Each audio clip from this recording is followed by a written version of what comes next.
വളരെ വിഷമമുണ്ടാക്കുന്ന ഒരു വാർത്തയാണ്. ഇളമാട് ഭരണിക്കാവിൽ ക്ഷേത്രത്തിന്റെ അടുത്തായി വലിയൊരു അപകടം നടന്നിരിക്കുകയാണ്.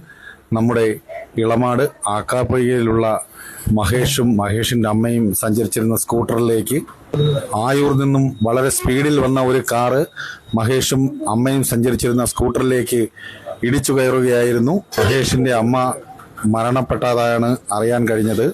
ആ സ്കൂട്ടറിൽ ഇടിച്ച ശേഷം അടുത്ത് നിർത്തിയിട്ടിരുന്ന മറ്റൊരു കാറിലേക്കും ഇടിച്ചു കയറി. കാറ് അമിത വേഗതയിലും അശ്രദ്ധയിലുമായിരുന്നു നിയന്ത്രണം വിട്ടു വന്ന കാറ് എന്നാണ് അവിടെ കണ്ടുനിന്നവർ പറഞ്ഞതും ഞങ്ങൾക്കറിയാൻ കഴിഞ്ഞതും. കാർ ഓടിച്ചു വന്നവർ അവിടെ നിന്നും ഓടി രക്ഷപ്പെട്ടതാണ് അറിയാൻ കഴിഞ്ഞത്. എന്തായാലും വളരെ വിഷമമുണ്ടാക്കുന്ന ഒരു വാർത്ത തന്നെയാണ്. ഇളമാട് ഭരണിക്കാവിൽ ക്ഷേത്രത്തിന്റെ അടുത്താണ്. നാട്ടുകാരെയെല്ലാം വളരെ വിഷമത്തിലാക്കിയ ഒരു അപകടമാണ്. എല്ലാവരും വളരെ മനവിഷമത്തോടു കൂടിയാണ് അവിടെ നിൽക്കുന്നത്. മഹേഷിനെ ഹോസ്പിറ്റലിൽ പ്രവേശിച്ചിരിക്കുകയാണ്.